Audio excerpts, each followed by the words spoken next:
සාදු සාදු සාදු. ශ්‍රද්ධා සම්පන්න පින්වත්නි, බුදුරජාණන් වහන්සේගේ ධර්මයේ ලදාප අපට ලැබෙන උතුම්ම සම්පත වන මිනිස් ජීවිතය ඒ ධර්මයෙන් උපරිම විදිහට සාර්ථක කර ගැනීම පිණිස උත්සාහ කළ යුතුයි. මෙලව අපලද උපරිම භාග්‍ය උපරිම සම්පත තමයි මනුෂ්‍ය ජීවිතය. ඒ මනුෂ්‍ය ජීවිතයේ සාර්ථක කර ගැනීම පිණිස මෙලොව මිනිසුන් බොහෝ උත්සාහ කරනවා. ඒ උත්සාහයන් කොතරම් සාර්ථක වනවද කියන්නේ තීරණය වෙන්නේ ඒ සාර්ථක කර ගැනීම පිණිස ඔවුන් පරිහරණය කරන දේ සමගයි. අපට ලැබුණු භාග්‍ය තමයි අපේ ජීවිතයේ සාර්ථක කර ගැනීම පිණිස ධර්මයේ මුණ ගැසීම. ධර්මයේ මුණ ගැහුණ අය ඒ ධර්මයේ හොඳින් පරිහරණය කළොත්, ඒ ධර්මයේ හොඳින් භාවිත කළොත්, ඒ ධර්මයට අනුව අපේ ජීවිතේ හැඩගසා ගත්තොත් අපේ මනුෂ්‍ය ජීවිතයේ ඉහළම දියුණුවක් දක්වා දියුණු කරන්න පුළුවන්කම තිබෙනවා. ඒ දියුණුව මෙලවට පරලවට දෙලවටම හේතු වන දියුණුවක් බවට පත් වෙනවා. ධර්මයෙන් මෙපිට ධර්මයෙන් හැර වෙනත් ඕනම දෙයක් මුල් කරගෙන කරන දියුණුව මෙලවටවත් ප්‍රමාණවත් දියුණුවක් බවට පත් වෙන්නේ නැහැ. ඒක අප හොඳටම අපට තේරෙනවා. අපි තවදුරටත් ඒ තේරුම් ගත යුතුයි. ධර්මයෙන් බැහැරව අප පුරුදු කරන යම්තාක් දේ තිබෙයිද ඒ පුහුණුව හෝ වේවා ඒ යම් දේවල් අසුරු කිරීම වේවා ඊටාම ස්වල්ප ප්‍රයෝජනක් පමණයි අපට සලසා දෙන්නේ. අපට ලොකු සැනසීමක් ලොකු ප්‍රතිලාභයක් ලබා දෙන්නේ නැහැ. අපි ඒක තේරුම් ගන්න ඕන. මධ්‍යස්ථ සිතින් අපි කල්පනා කරන්න ඕන. එතකොට අපිට ඒක තේරෙනවා. අන්තයකට ගිහිල්ලා කල්පනා කරොත් මේක තේරුම් ගන්න අපට බෑ. අන්තයකට නොගොස් මදහත් සිතින් මධ්‍යස්ථව කල්පනා කළොත් යම් නුවණක් තියෙන කෙනෙකුට මේක තේරුම් ගැනීම පහසුයි. ඒ නිසා අපට ධර්මයේ මුණ ගැහෙන වෙලාවේදී අපට බුදුරජාණන් වහන්සේගේ ධර්මයේ මුණ ගැහෙන වෙලාවේදී අන් සීලු දෙයට දෙවැනි තැන දෙමින් අප ධර්මයටම ප්‍රමුඛත්වයේදී ජීවිතය දියුණු කර ගැනීම පිණිස ධර්මයේ හැසිරෙන්න උත්සාහ කළ යුතුයි, පුරුදු විය යුතුයි. එය අපගේ ජීවිතය අතිශයින්ම දියුණු කරන්න, පරිපූර්ණ වශයෙන් දියුණු කරන්න අපට ඒ උපකාර වෙනවා. ඉතින් ඒ සඳහා අපි ප්‍රමාද වුණොත්, පස්සේ කරන්නම් කියලා අතපසු කළොත් යලි අපට ඒ බඳු අවස්ථාවක් මුණ ගැහෙන්නේ නැහැ. මක් නිසාද බුදුරජාණන් වහන්සේගේ වචනය බැහැර කිරීම තරම් තමාට විපත පිණිස තවත් හානියක් කෙනෙකුට කරගන්න බෑ. බුදුරජාණන් වහන්සේගේ වචනය පිළිගත්තොත් යම් කෙනෙක් එයම ඔහුගේ ජීවිතයට මහා විශාල ප්‍රතිලාභයක් ආරක්ෂාවක් සැලසෙනවා. බුද්ධ වචනේ බැහැර කිරීම ඊටාම භයානක ප්‍රතිඵලයක්. මොකද භාගතුන් වහන්සේ දෙව් මිනිසුන් කෙරෙහි ඊතරම් කරුණාවෙන් යුක්තව පරිපූර්ණ වූ දැනුමක් ලෝකයේ සම්බන්ධයෙන් පිරිසිදු දැනුමක් දායාද කරනවා. ඒ පිරිසිදු දැනුම ලෝකයේ පිළිබඳ පිරිසිදු වැටහීමක් ලෝකයට දායාද කරන්නේ භාගතුන් වහන්සේට ස්වල්ප හෝ ආපසු ප්‍රතිලාභයක් බලාපොරොත්තු නොවේ.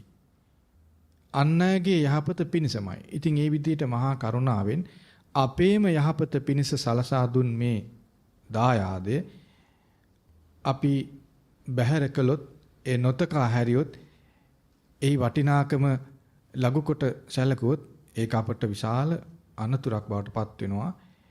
ඒ නිසා ධර්මයේ ඊටාම පිරිසිදු, අතිශයින් පිරිසිදු ධර්මයේ මොන ගෙහිච්ච අපි ඒ ධර්මයේ ඊටාම මිහිරි ආස්වාදයෙන් යුක්තයි.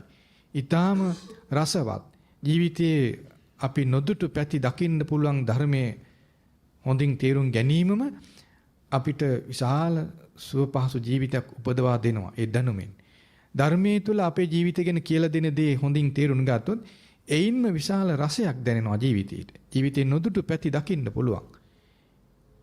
අපිට මේ වෙනත් බාහිර දේවල් වලින් ඉගෙන ගන්නා වූ කිසිවකින් අපේ ජීවිතය ගැන කියලා දෙන්නේ නැහැ. අපේ ජීවිතේ අංශුවක්වත් ජීවිතය ගැන අංශුවක්වත් කියලා දෙන්නේ නැහැ ධර්මයෙන් බාහිර වූ දේවල් තුලින්. ධර්මයේ තුල පෙන්වා දෙන්නේ සංගවිලා තිබෙන අපට දකින්න තේරෙන්නේ නැති දැකිය යුතුම දේ ධර්මය තුලින් පෙන්වා දෙනවා. ඉතින් මේක අපි තේරුම් ගත්තොත් එයින්ම විශාල රසයක් තේරුම් ගත්ත කෙනාට දැනෙනවා. ඒක තමයි දහම් රසය කියලා කියන්නේ. ඒ දහම් රසය තේරුම් ගත්ත කෙනා ධර්මය අතාරින්නේ නැහැ. දැන් අර ආහාරය අත්නොහෙර අනුභව කරන්නේ ඒ රසය දන්න කෙනානේ. ගුණේ දැනගෙන නෙවෙයි. නේද?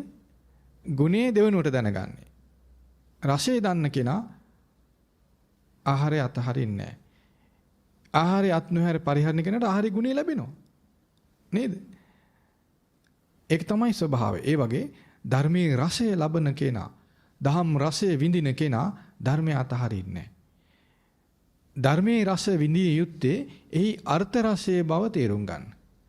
ධර්මයේ රස මුවාවෙන් ඇතැම් අය අර්ථ රසයේ පසක තබා ප්‍රිය ශබ්ද, ප්‍රිය රූප ආදී ස්වභාවයන්ගෙන් ලබන රසයම ලබන්න උත්සාහ කරන වෙලාවල් තියෙනවා. ඒ නිසා ධර්මයේ රසය බලද්දී තේරුම් ගනිද්දී අර්ථ රසය තේරුම් ගන්න කුමක්ද අර්ථ රසය? අපේ ජීවිත ස්වභාවය. අපි ජීවත් වෙනවා කියලා මොකද්ද කරන්නේ? ඒක තමයි ධර්මයේ තුලින් විස්තර කරන්නේ. ඒ නිසා දේශනා ඉගෙන ගනිද්දී ඒ විදිහට අපේ ජීවිතය මෙයයි කියලා තේරුම් ගන්න උත්සාහ කරන්න. ධර්මයක් ඉගෙන ගන්නකොට තේරුම් ගන්න මේ අපේ ජීවිතය ගැන කියලා දෙන්නේ. මේ මගේ ජීවිතය ගැනයි කියලා දෙන්නේ කියලා කෙනෙකුට තේරෙන්න ඕන. එයා සාර්ථකයි. දැන් ගොඩක් වෙලාවට දේශනාවක් තුළ අපි දන්නවා සමහරට බුදුරජාන් වහන්සේ යම් භික්ෂුවක් මුල් කරගෙන යම් උපාසක කෙනෙක් මුල් කරගෙන ධර්මයක් කියා දෙනවා. නමුත් ඒ ධර්මය අහද්දී අහන කෙනාට තේරෙන්න ඕනේ මේ අසවල් භික්ෂුව මුල් කරගෙන කියා දුන්නා වුණත් එහෙම නැත්නම් යම් උපාසක කෙනෙක් මුල් කරගෙන කියලා දුන්නා වුණාට මේ කියලා දෙන්නේ මගේ ජීවිතයේ කතන්දරේනේ. මගේ ජීවිතයේ අභ්‍යන්තර ස්වභාවය නේද මේ කියලා දෙන්නේ කියලා තේරෙන්න ඕනේ. අන්න එහෙම තේරෙන කෙනා සාර්ථකයි. එහෙම නැත්නම් එයාට අනිත් සාමාන්‍ය එහෙම තේරෙන්නේ නැති කෙනාට දහම් දැනුමක් තියෙනවා. එයාට තේරෙන්නේ අර භාගතුන් මෙහෙම කිව්වා, මෙහෙම කියලා දීලා තියෙනවා, අසවල් කෙනාට මෙහෙම කියලා තියෙනවා. ඒ වගේ මතු පිට දැනුමක් විතරයි. ඒ දැනුම කතා කිරීම සඳහා පමණක් භාවිත කරනවා. ඒක අර්ථය වගේ දෙයක්, අර්ථවත් දෙයක් නෙවෙයි. ඒ නිසා ධර්මයේ තිබෙන්නේ තමාගේ ජීවිතයට එබිලා බැලීම පිණිස. ධර්මයේ හොඳින් අහන කෙනාට එබිලා බලන දෙයක් නැහැ. ධර්මයේ අහද්දිම ජීවිතේ පේනවා. ඒ නිසා ආන් මේ විදිහේ ඇසක් යමකට උපදුනොත් ඒකට කියනවා දහම් ඇස කියලා. ධර්මයේ අහද්දී ඒ අහන ධර්මයේ තුලින් තමගේ ජීවිතයේ තේරෙන්න ඕන. තමගේ ජීවිතය තුළ ඒ ධර්මයේ තියෙනවා පේන්න ඕන. අන්නේ පෙනෙන ස්වභාවයට තමයි දහම් ඇස කියලා කියන්නේ. ඒ නිසා ඒ විදිහට තේරුම් ගනිමින් ධර්මයේ ඉගෙන ගන්න බලන්න. අද අපි කතා කරන්න කල්පනා කළේ සංයුක්ත නිකාය 2 පොත් වහන්සේ තුල තිබෙන දේශනාවක්. මේ දේශනාවේ නම දුක්ඛ සූත්‍රය. මේ දේශනාව කියා දෙනකොට භාගතුන් වහන්සේ වැඩ සිටියේ සවැත් නුවර. මේ දේශනාවේදී භාගතුන් වහන්සේ මේ විදිහට කියලා දෙනවා. දුක්ඛස්ස භික්ඛවේ සමුදයංච අත්ථංගමංච දේශිස්සාමි. මහණෙනි, දුකේ හට ගැනීමත් නැතිවීමත් දේශනා කරනවා කියලා දෙන්නම්. හොඳින් අහන්න, මානසිකාර කරන්න, හොඳට හිතින් ඒක පුරුදු කරගන්න කියලා කියා දෙනවා. දැන් ඊතරේ පළවෙනි අවවාදයම අපිට මතක තියෙන්න ඕනේ නේද? මොකද්ද කියන්නේ? මහණෙනි, දුකේ හට ගැනීමත් නැතිවීමත් මම කියලා දෙනවා. හොඳට අහන්න, මෙනෙහි කරන්න. ඒ අවවාදේ බැහැර නොකර හිටියොත් අපි සාර්ථකයි නේද? ඒ විදිහට කියලා දෙමින් භාගතුන් වහන්සේ පෙන්වා දෙනවා මෙහෙම. කතමෝච භික්ඛවේ දුක්ඛස්ස සමුදයෝ. මහණෙනි, දුකේ හට ගැනීම කුමක්ද? මොකද්ද මේ දුකේ හට ගැනීම? චක්කුංච පටිච්ච රූපේච uppajjati චක්කු විඥානං. අසත් රූපයත් නිසා ඇසේ විඥාණය ඇති වෙනවා. තින්නම් සංගති පස්සෝ. ඒ කරුණු තුනේ එකතු වීම ස්පර්ශයයි. පස්ස පච්චයා වේදනා. ඒ ස්පර්ශයේ ප්‍රත්‍යයෙන් විඳීම ඇති තියෙනවා. වේදනාව තියෙනවා. වේදනා පච්චයා තණ්හා. ඒ වේදනාව ප්‍රත්‍යයෙන් තණ්හාව පවතිනවා. අයංකෝ භික්ඛවේ දුක්ඛස්ස සමුදයෝ.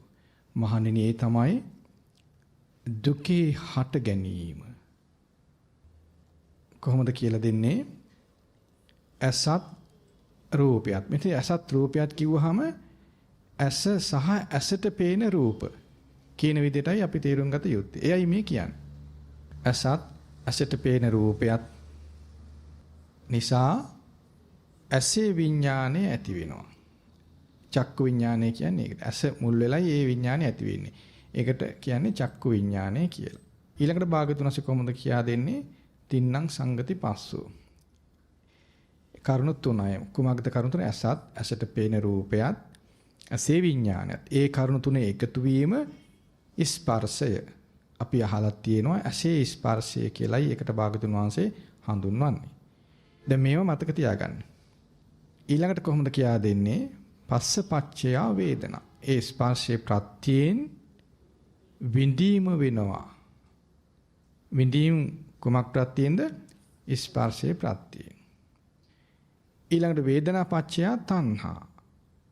විඳීම් ප්‍රත්‍යයෙන් තණ්හාව තියෙන්නේ. මේ තමයි දුකේ හට ගැනීම කියලා භාගතුනස පෙන්වා දෙනවා. එතකොට මේක අපිට ඒ විදිහටම මතක තියෙන්න ඕන. මේ විදිහට මතක තිබුණොත් අපිට එයම මෙනෙහි කරන්න පුළුවන් නේද? මේ හොඳට අහන්න කියලා කියන්නේ හොඳට අහගෙන මතක තියාගන්න ඕන, මානසිකාර කරන්න ඕන. පැහැදිලි නේද? ඒතර ඒ කරුණ හොඳට අහලා ඒ විදිහටම දරා ගන්න. ඒ විදිහටම දරා ගන්න කෙනා ඒ දරාගත්තේ කුමක්ද? බුදුරජාණන් වහන්සේගේ අවබෝධය.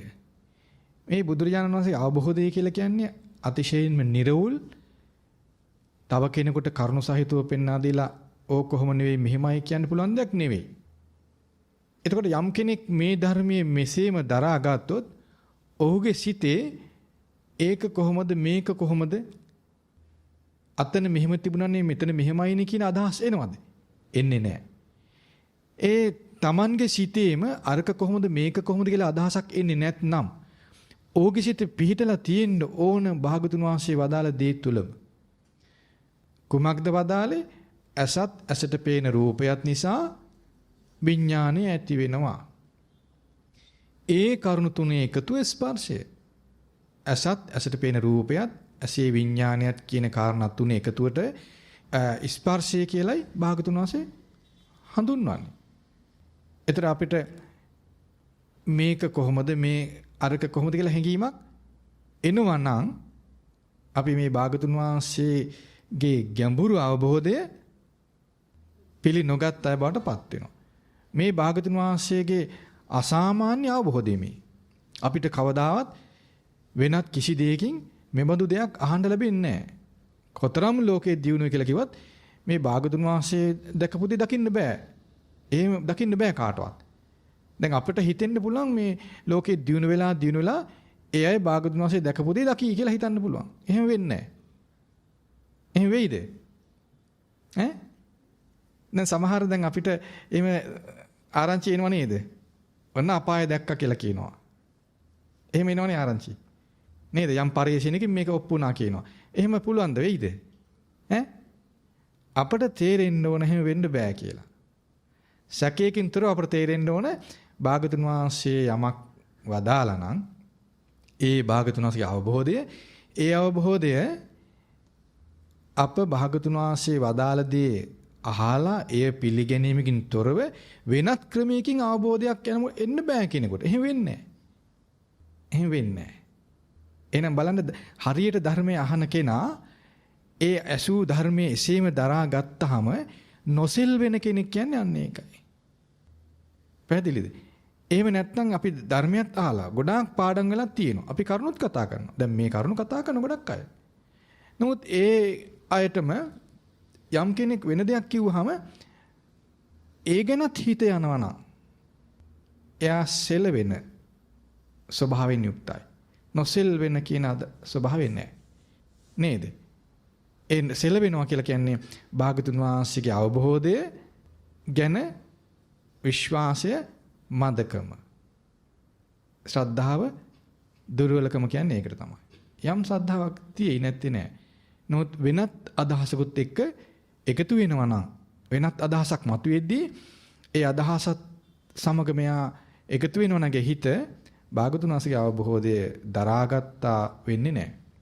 ඒ නිසා මේ ධර්මයන් අහද්දී අපට ලොකු සතුටක් ඇති වෙන්න ඕන අපට උවමනා මඟ පෑදෙනවා කියලා. ධර්මය අහද්දී මේ වගේ හිත අලුත් වෙන්න ඕන.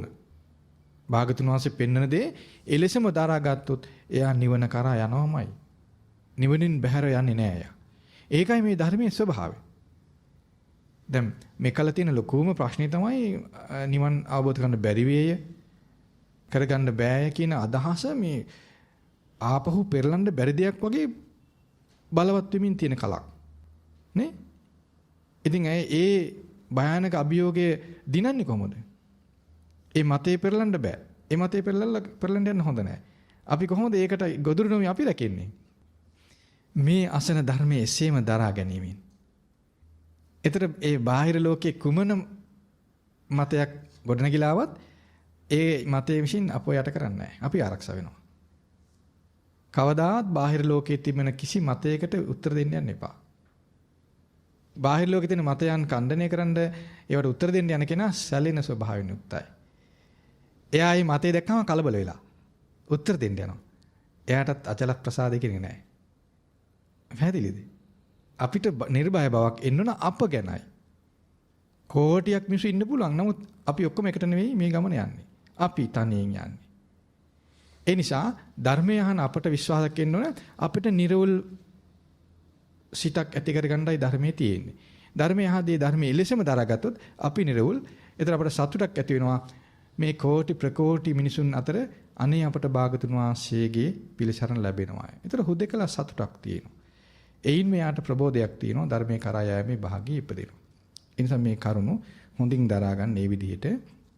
එතකොට අසත් අසට පෙනෙන රූපයත් නිසා අසේ විඥානය ඇති වෙනවා. ඒතර මේ කරුණු තුනේ එකතුව කුමක්ද? අසත් අසට පෙනෙන රූපයත් අසේ විඥානයත් කියන කරුණු තුනේ එකතුව ස්පර්ශය. අසේ ස්පර්ශය කියලා අපි ඉගෙනගෙන තියෙනවා. ඒ ස්පර්ශ ප්‍රත්‍යයෙන් විඳීම ඇති වෙනවා. ඒ විඳීම ප්‍රත්‍යයෙන් තණ්හාව ඇති වෙනවා. භාගතුන් වහන්සේ පෙන්වා දෙන මහණෙනි දුකේ හට ගැනීම කියන්නේ මෙයයි. ඒතර ධර්ම අවබෝධ නොකළ කෙනා තුළ නිතරම දුකේ හට ගැනීම සිදු වෙනවද නැද්ද? මේ ධර්මයේ තේරුම් අරගෙන අවබෝධයේ පිණිස නොපිලිපන් කෙනා නින්දෙදි හැර ඇස් වසාගෙන ඉන්න වෙලාවක හැර ඇස අරගෙන ඉන්නේ යම් වෙලාවකද එයා තුළ මොකද වෙන්නේ? දුකේ හට ගැනීම සිද්ධ වෙනව නේද? ඒතර අපි කොහෙද ඉන්නේ? එතකොට අපට සතුට වෙන්න පුළුවන් ස්වභාවයකද අපි ඉන්නේ? භයානකයිනේ. දැන් දුක ගැන අපි යම් දුරකට අහලා තියෙනවා නේද? නේද? ඒ දුක මෙලව විතරක් නෙවෙයිනේ නේද? දැන් භාගතුන් වහන්සේ මේ දුකේ හට ගැනීම ගැන කියා දෙනවා. ඒ හට ගන්නා වූ දුක මෙලව විඳින දුක විතරක් නෙවෙයිනේ. සසර ගමන ගැන කියා දෙද්දී භාගතුන් වහන්සේ පෙන්වා දෙනවනේ. සසරේ പ്രേත ලෝකේ, තිරිසන් ලෝකේ, නිරය මේ වගේ භයානක තැන් විශාල විදිහට ඒවයේ තමයි මිනිසුන්ට වාසය කරන්න වෙන්නේ සතුන්ට. විශාල කලක් ඒවයේ වාසය කරන්න වෙන්නේ. ඒතර දුක කියන වචනේ එක වචනකින් දුක කියන දේ ප්‍රකාශ වුණාට ඒ දුක විග්‍රහ කරොත්, ඒ ගැන කල්පනා කළොත්, භාගතුන් වහන්සේ පෙන්වා දුන් විදිහට අපි තේරුම් ගත්තොත් ඒක ඊටා භයානක අපට හිතන්න බැරි තරම් අනතුරු දෙයක්. ඒකයි ප්‍රමාද නොවි දුකෙන් නිදහස් වෙන්න කියන්නේ. නිදහස් වීමට නම් දුකේ හට ගැනීම මෙයයි කියලා හරියට දැනගන්න ඕන. නේද? එතකොට දැන් බලන්න අවදියෙන් ඉන්න හැම වෙලාවෙදීම ධර්මයට නොපිලිපන් කෙනා තුල දුකේ සකස් වීම, දුකේ හට ගැනීම වෙමින් තියෙනවනේ. නේද? දැන් මේ අපට කියා දුන්නේ ඇස සම්බන්ධයෙන්. එහෙමනම් අනිකුත් ආයතනකත් ඒ විදිහටම භාගතුන් වහන්සේ කියා දෙනවා. කොහොමද කියා දෙන්නේ? කනට ඇහෙන ශබ්දයක් නිසා කනේ විඥාණය ඇති වෙනවා. ඒ කරුණු තුන එකතුව ස්පර්ශය. කනට ඇහෙන ශබ්දයක්, කනේ විඥාණයත් කියන කරුණු තුන එකතුව කනේ ස්පර්ශය. ඒ ස්පර්ශ ප්‍රත්‍යයෙන් විඳීම ඇති වෙනවා. ඒ විඳීම ප්‍රත්‍යයෙන් තණ්හාව ඇති වෙනවා. මහණෙනි මේ තමයි දුකේ හට ගැනීම කියලා භාගතුන් වහන්සේ පෙන්වා දෙනවා. දැන් බලන්න ඒතර ඇස වහගෙන ඉන්න යම් කෙනෙක් ඒත් කන ඇහෙනවා නම් කනත් ශබ්දයත් එක්ක කනයි ශබ්දය නිසා විඥානය ඇති වෙනවා. කනේ විඥානය ඇති වෙනවා. කනේ විඥානය ඇති වුනහම ඒ කරුණු තුන එකතුව ස්පර්ශය. ඒතර මේවට ප්‍රමාදයක් තියනවද? නේද? ප්‍රමාදයක් නැහැනේ. අපිට දැන් මේ කරුණු විග්‍රහ කරනකොට යම් කාලයක් වෙනුනට මේ සිද්ධිය සිදුවෙන්න වෙලාවක් ගත වෙන්නේ නැහැ. අසිල්ලකින් වෙලා ඉවරයි. ඒ විදිහට අපි තේරුම් ගන්න ඕන. ඒතර අපි ධර්ම අවබෝධ නොකර ඉන්න තාක්, ධර්මයට නොපැමිණ සිටින තාක් අසමුල් වෙලා, කනමුල් වෙලා මොකද සකස් වෙන්නේ? අපිට සැපද සකස් වෙන්නේ? අපි හිතනවා සැපයි මේ ඉපදෙන්නේ කියලා නේ. නමුත් අපිට නොපෙනී ඉපදුනේ කොහොමද? ස්වල්ප සැපක් ඇතුලේ දුක් ගොඩක් ඉපදුනා. ඒ ඇතුලේ ඉපදෙන දුක් ගොඩ තමයි අපිට පේන්නේ නැත්තේ. අප මතු පිටින් පේන ස්වල්ප වූ සැප ස්වභාවයක් අපට තේරෙනවා. ඒ නිසා මේ අස කන අපි ලෝකයට විවෘත කළා ඒවා සතුටු කරන්න අපි උත්සාහ කරනවා. ඇයි අපිට ස්වල්ප සැපක් මෙහි පේනවා. නමුත් ඇතුලේ සකස් වෙන දුක් ස්වභාවය ගැන අපි දන්නේ නැහැ. ඒ සකස් වෙන ස්වභාවය දන්නේ නැහැ. ඒ ස්වභාවය තමයි අපිට මේ භාගතුන් වහන්සේ කියලා දෙන්නේ. එතකොට ඊළඟට නාසය මුල් වෙලත් ඒ වගේම දුක හට ගන්නවා. කොහොමද? නාසය දැන ගඳ සුවඳ. මේ දෙක නිසා නාසයේ විඥානය ඇති වෙනවා. ඒ කරුණු තුන එකතුව ස්පර්ශය. නාසයත් ගඳ සුවඳත් නාසයේ විඥානයත් කියන කරුණු තුන එකතුව ස්පර්ශය. ඒ ස්පර්ශය ප්‍රත්‍යයෙන් විඳීම ඇති වෙනවා. ඒ විඳීම ප්‍රත්‍යයෙන් තණ්හාව ඇති වෙනවා. ඒ තමයි දුකේ හට ගැනීම. ඊළඟට දිව මුල් වෙලත් ඒ විදිහටම සිද්ධ වෙනවා. කොහොමද? දිවට දැනෙන රසයත් නිසා දිවේ විඥානය ඇති වෙනවා. ඒතර දිවට දැනෙන රසයත් දිවේ විඥානයත් කියන කරුණු තුන එකතුව දිවේ ස්පර්ශය. ඒ ස්පර්ශයේ ප්‍රත්‍යයෙන් විඳීම ඇති වෙනවා. ඒ විඳීමේ ප්‍රත්‍යයෙන් තණ්හාව ඇති වෙනවා. මහණෙනි ඒ තමයි දුකේ හට ගැනීම කියලා භාගතුන් වහන්සේ පෙන්වා දෙනවා. ඊළඟ කයට දැනෙන පහසත් නිසා කය විඥානය ඇති වෙනවා. ඒ කරුණු තුන එකතුව ස්පර්ශය. ඒ ස්පර්ශයේ ප්‍රත්‍යයෙන් විඳීම ඇති වෙනවා. ඒ විඳීම ප්‍රත්‍යයෙන් තණ්හාව ඇති වෙනවා. ඒ තමයි දුකේ හට ගැනීම. ඊළඟට සිතට දැනෙන අරමුණු නිසා සිතේ විඥානය ඇති වෙනවා. ඒ කරුණු තුන එකතුව ස්පර්ශය. ඒ ස්පර්ශ ප්‍රත්‍යයෙන් විඳීම ඇති වෙනවා. ඒ විඳීම ප්‍රත්‍යයෙන් තණ්හාව ඇති වෙනවා. ඒ තමයි දුකේ හට ගැනීම කියලා භාගතුන් වහන්සේ පෙන්වා දෙනවා. එතකොට දැන් කල්පනා කරන්න ධර්මයේ නොදත් කෙනා ඇස කන නාසය දිව ශරීරයේ සිත මුල් කරගෙන සැප සතුට සොයාගෙන යද්දී ස්වල්ප වූ සැපක් සතුටක් මොන ගැසුණාට ඔහුටම නොදැනී කුමක්ද ඔහුට සකස් වෙන්නේ? දුක සකස් වෙනවා. ඒ සකස් වෙන දුක ධර්ම ආબોධ නොකළ කෙනා කෙරවලක් නැති සසරේ එමෙම සකස් වෙවි. ඒ දුකටම ඔහු ගොදුරු වෙනවා. නේද? ඉතින් මනුෂ්‍ය ජීවිතේ ලැබුණ කෙනාට ධර්මයේ මුණ ගැසුණ වෙලාවේදී මේ ධර්මයේ පෙන්වන විදිහට දුකත් දුකේ හට ගැනීමත් තේරුම් ගත්තොත් එයම ඔහුට නිදහස් වෙන්න මඟ බවට පත් වෙනවා.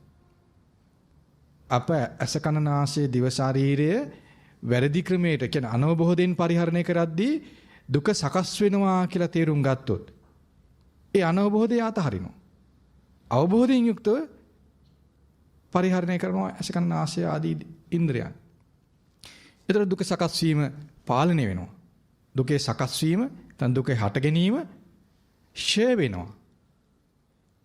ඒ අවබෝධයක් වැටීමක් නැති කෙනා අනවබෝධයෙන් එතන මේ ධර්මයක් නොදන්නා කමින්ම වාසය කරද්දී ඔහුම දන්නේ නැහැ. ඔහුට පාලනය කරන්න බෑ. මොකද ඔහු දන්නේ නැහැ. ඔහුට තේරෙන්නේ නැහැ. ඒ ගැන නේද?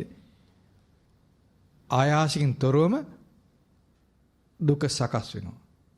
දුකේ හට ගැනීම සිදු වෙනවා. ඒතර බලන ධර්මයක් නොදන්නා ලෝකයේ කොයි වගේ අනතුරකද ඉන්නේ? ධර්මයක් පුරුදු මේ ධර්මයේ භාගතුන් වහන්සේ පෙන්වූ විදිහට තේරුම් අරගෙන පුරුදු නොකරන ලෝකයා කොහෙටද යන්නේ කියලා කල්පනා කරන්න. ඒතර මේ ස්වභාවයන් තේරුම් ගන්න කෙනා ප්‍රමාදයට ඉඩක් දෙන්නේ නැහැ. ප්‍රමාදය කියලා කියන්නේ මේ දුක හටගන්න ස්වභාවය මෙයයි කියලා තේරුම් නොගන්නා තාක් ඔහු ප්‍රමාදේ ඉන්නේ. දුක හටගන්නේ මේ විදිහටයි කියලා තේරුම් නොගන්න තාක් ඔහු ප්‍රමාදී. දැන් යම් කෙනෙක් මාර්ගයේ පාරක යනවා. පාරේ යනකොට ඒ නොදුරේම අනතුරක් තියෙනවා. අපි දුමු හොර කණ්ඩායමක් ඉන්නවා. භයානක හොර කණ්ඩායමක් ඉන්නවා. එයා දන්නේ නැහැ භයානක හොර කණ්ඩායම අසවල් තැන ඉන්න කියලා දන්නේ නැහැ. උපාරේ යනවා. ඒ හොර කණ්ඩායම ඉන්න පැත්තට යනවා කෙනෙක්. ඔහු සමීපෙ ඉන්නේ කොහෙටද? අනතුරටකනේ. යම් වෙලාවක ඒ ගැන දන්න කෙනෙක් ඔහුට කියා දෙනවා ওই පාරේ භයානක අනතුරක් තියෙනවා. ඔය පාර ඊටාම භයානක අනතුරක් දක්වා යන පාරක්. ඔක යන්න එපා කියනවා. මේ වචනය පිළිගත්තොත් විශ්වාස කළොත් ඒ සැනින්ම එයා ඒ පාර වෙනස් කරනවනේ. වෙනස් කරන්නේ ඒ පාරේ අනතුරය පිළිගත්තොත් නේද? ඒ වචනේ පිළිගත්තොත් එයා පාර වෙනස් කරනවා. ආරක්ෂාවට පැමිණිලා. ඒ වගේ තමයි භාගතුන් වහන්සේ අපේ ජීවිතය ගැන සංගවිලා තිබිච්ච මේ අනතුරු පෙන්වා දෙන්නේ මේ විදිහට. ඒතර මේ ධර්මය අපි අහලා තියෙනවා. අපට ඒ අසු ධර්මයේ ඒ වෙලාවේදී අපට තේරුණා නම් අපේ පිළිගැනීමට ලක් වුණා නම් තේරෙනවා කියන්නේ ඒකයි. මේක තේරෙන්න තව කල් තියෙන ගොඩාක් ඉස්සරහට. අපි තේරුම් ගන්න ගොඩක් තියෙනවා මේ. නමුත් තේරුම් ගන්න පෙර අපි මේ පිළිගන්න ඕන. පිළිගැනීමට ප්‍රමාණවත් තේරුම ඇති. ධර්මයේ පිළිගන්න සියල්ල තේරුම් ගන්න ඕනේ නැහැ. සියල්ල තේරුම් ගන්න පිළිගන්න ගියොත් අපට කවදාවත් කරගන්න බැරි වෙනවා. මුලින් කළ යුත්තේ මෙයයි සත්‍ය කියලා පිළිගැනීම. ඒ ගානට පිළිගන්න ප්‍රමාණවත් මේ දැනුමක් මිනිසයාට තියෙනවා. එයා ඒක ප්‍රඥාව. ඒබඳු ප්‍රඥාවන්තයෙකුට තමයි ධර්ම අවබෝධ කරන්න පුළුවන්කම තියෙන්නේ. ධර්ම අවබෝධ කිරීම පිණිසත් යම් ප්‍රඥාවක් ඕනනේ. ඒ ප්‍රඥාව සිට තමයි ප්‍රඥාව සම්පූර්ණ කරන්න තියෙන්නේ. ඒ ප්‍රඥාව කුමක්ද? භාගතුන් වහන්සේ පෙන්වන මේ පෙන්වන දේ සත්‍යයි කියලා පිළිගැනීම. ඒකට ගොඩාක් විමසලා ඉන්න ඕනේ නැහැ. ගොඩාක් විමසලා ඉන්න අවශ්‍ය නැහැ. එහෙම ගියොත් කවදාවත් තෝරගන්න බැරි වෙනවා. දැන් ඔබට අපි දන්නවා පස්වග භික්ෂුන් වහන්සේට භාගතුන් වහන්සේ මංගල ධර්ම දේශනාව වදාලා. ඉතින් මේ ධර්ම දේශනාව තුළ කරුණු ගොඩාක් පෙන්නනවනේ. ගොඩාක් පෙන්නනවනේ. නේද? දුක්ඛාරි සත්‍ය ගැන කියා දෙනවා. දුක්ඛ සමුදයාරි සත්‍ය ගැන කියා දෙනවා. දුක්ඛ නිරෝධාරි සත්‍ය ගැන කියා දෙනවා. දුක්ඛ නිරෝධ ගාමිනී පටිපදාරි සත්‍ය ගැන කියා දෙනවා. සත්‍ය ඥානය ගැන, කෘත්‍ය ඥානය ගැන, කෘතඥානය ගැන ඊළඟට පංචපාස්කන්ධය ගැන කියනවා. ඊළඟට මේ අත්තකිලමතාන යෝගයේ, කාමසුකල්ලිකාන යෝගයේ ගැන කියනවා. ගොඩක් දේ කියා දෙනව නේද? අපිට මුලින් ওই ධර්මයේ කියා දුන්නා නම් මුලින් ඕනේ නැහැ. දැන් අපි අහනෝක. අය මුලින් කියන්න ඕනේ නැහැ. අපි දැන් ඔය මේ දේශනාව අහලා තියෙනවා. ගොඩාක් අහලා තියෙනවනේ. අපි මේ දේශනාව අහද්දි මොනවද හෙව්වේ? සත්‍ය ඥානය කියන්නේ මොකද්ද? කෘත්‍ය ඥානය කියන්නේ මොකද්ද? කෘතඥානය කියන්නේ මොකද්ද? අපි හිත යනවනේද එහෙම? එහෙම යනව නේද? මොකද්ද මේ සංකීර්තේන පංච උපාදානස්කන්ධා කියන මොකද්ද ඒක? එහෙම යනව නේද? එහෙම නැත්නම් මේ දසදහසක් ලෝකේ කම්පා වෙනවා මොකද්ද මේක? ඒ විවිධ විදිහේ දේවල් ගවේෂණය කිරීමේ සිත් නේද එකිනෙකාට එන්නේ. මේ ඇත්ත නේද මම කියන්නේ? බොරුද? නේද? නමුත් මේ පස්වක භික්ෂුන් වහන්සේලාට ආවේ කොයි වගේ අදහසක්ද? දැන් බලන්න යමක හරිම දේ අල්ලා ගැනීම කොයි වගේ එකක්ද කියලා තේරුම් ගන්න. මම ගිය ශරීර දේශනාවෙත් එහෙම ඔයගොල්ලන්ට කිව්වානේ. අපි බණක් අහද්දී එහෙම නැත්නම් දේශනාවක් අහද්දී ඒ දේශනාවෙන් අපි තේරුම් ගත යුතුම දේ තේරුම් ගන්න ඕන. මුලින්ම තේරුම් ගත යුතු දේ. ඒ කියන්නේ පැටලිච්ච දෙයක් නිරවුල් කරන්න යනකොට අපි ලිහෙන තැනින් තමයි ලියන්න පටන් ගන්න ඕන. නේද? අමාරු තැනකින් අල්ලගන්න ගියොත් තව පැටලිලා යනවා. ඒ නිසා යම් ධර්මයක් ඉගෙන ගනිද්දී ඒ ඉගෙන ගන්න එහෙම තමයි කියලා දෙන ධර්මයේ ඔක්කොම නොතේරෙන්න පුළුවන්. ඒකට බය වෙන්න එපා. දැන් කොණ්ඩඤ්ඤ ස්වාමීන් වහන්සේ භාගතුන් වහන්සේගෙන් ඇහුවේ නෑනේ මේ ස්වාමීනි භාගතුන් වහන්සේ මේ පංචපාස්කන්ධය ගැන කිව්ව කුමක්ද? මට තේරෙන්නේ නැහැ කියලා දෙන්න කිව්වේ නෑනේ. බලන්න තියුණු නුවණ යොමු කරේ කොතෙන්ද? කොතනින්ද අල්ලගත්තේ? හේතුන්ගේ යමක් හට ගන්නවා නම් හේතු නැතිවීමෙන් නැතිවිලා යන ස්වභාවයෙන් යුක්තයි කියලා තේරුම් ගත්තා. බලන්න ප්‍රඥාවකින් දේ යොමු කළ යුතු තැන. නේද? ඒක තමයි සම්මා දිට්ඨිය කියලා කියන්නේ.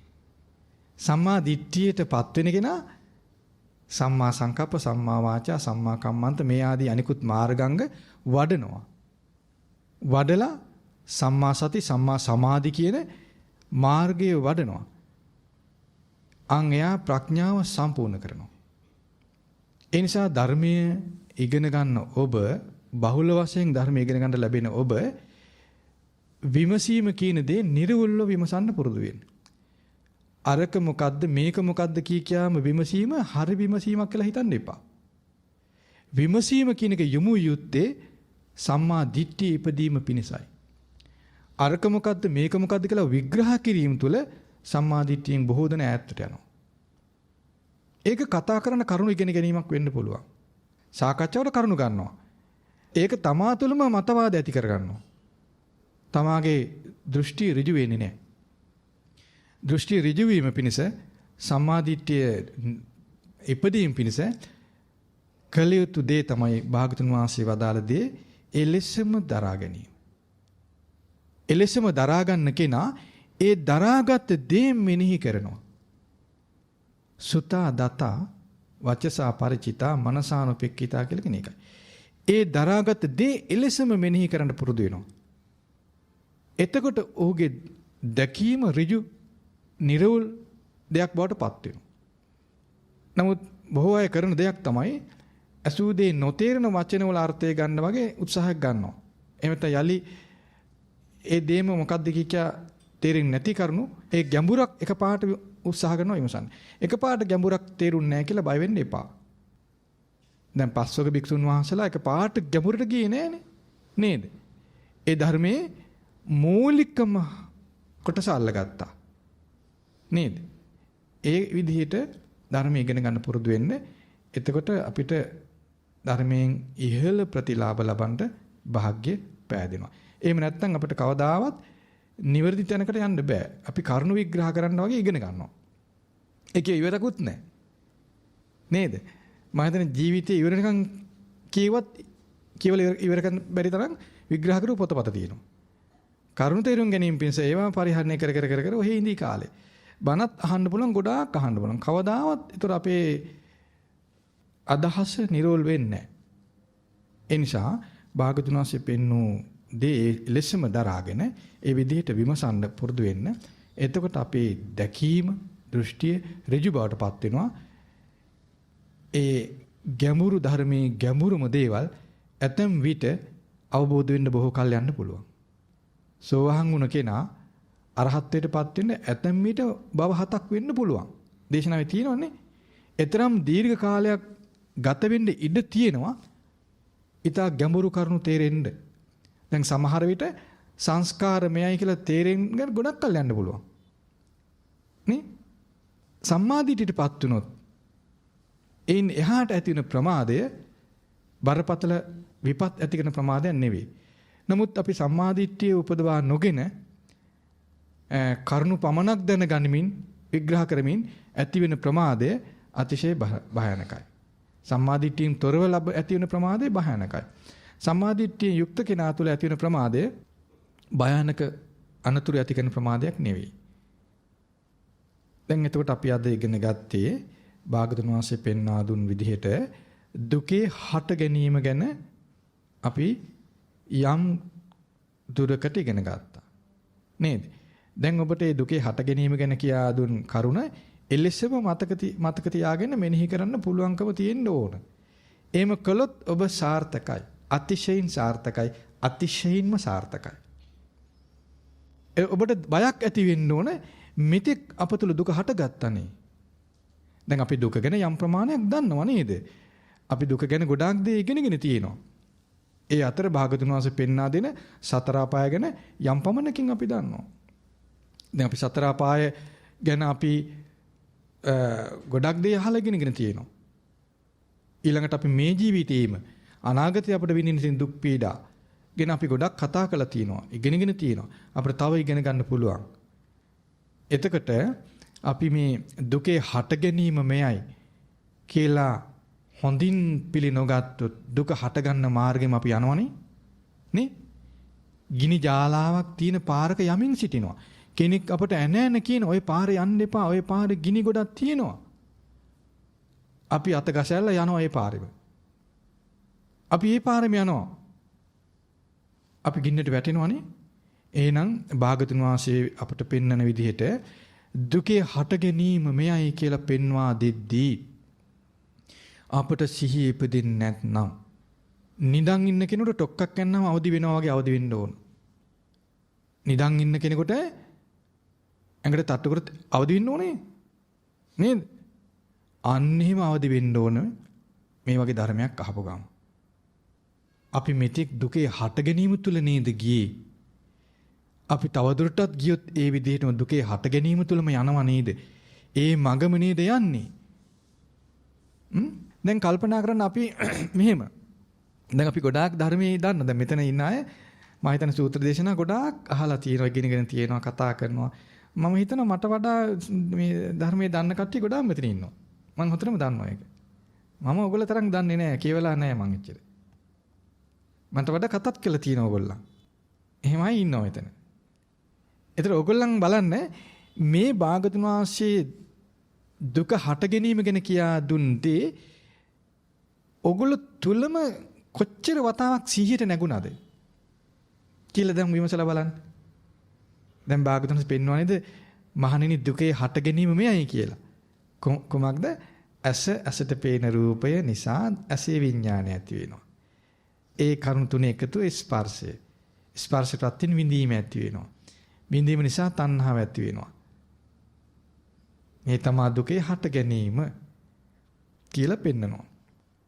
ඒ විදිහට ඇස කන නාසය දිව ශරීරය සිත කියන ආයතන 6 ගැනම පෙන්නනවා. අපි මහා ගැඹුරු ධර්මයක් වචන කීපයකින් ඉගෙන ගන්නෙ. නේද? ඒතර අපිට මතක තියාගන්න අමාරු නෑනේ. නේද? දැන් බලන්න මේ කරුණ අපි අහලා තියෙනවනේ. අහලා ඇති මම හිතන්නේ ගොඩාක් වතාවක් නේ. නමුත් දැන් අපි බලන්න ඕන දැන් ඔයගොල්ලෝ නිශ්චලව හිතන්න මෙහෙම මේ අහලා තියෙන කරුණ ස්වයංව අපටම කී වතාවක් මෙනෙහි වුණාද? මන්න විමසා බලන්න හොඳ විදියක්. අපේම සිතින් මේක කී වතාවක් මෙනෙහි වුණාද කියලා බලන්න කල්පනා කරලා. එimhe මෙනෙහි වුණා නම් දුකේ හට ගැනීම ගැන බයක් ඇති වෙන්න ඕන. දැන් අපිට ගිනි ජාලාවක් තියෙන පාරක යන කෙනෙක් ඉන්නවා.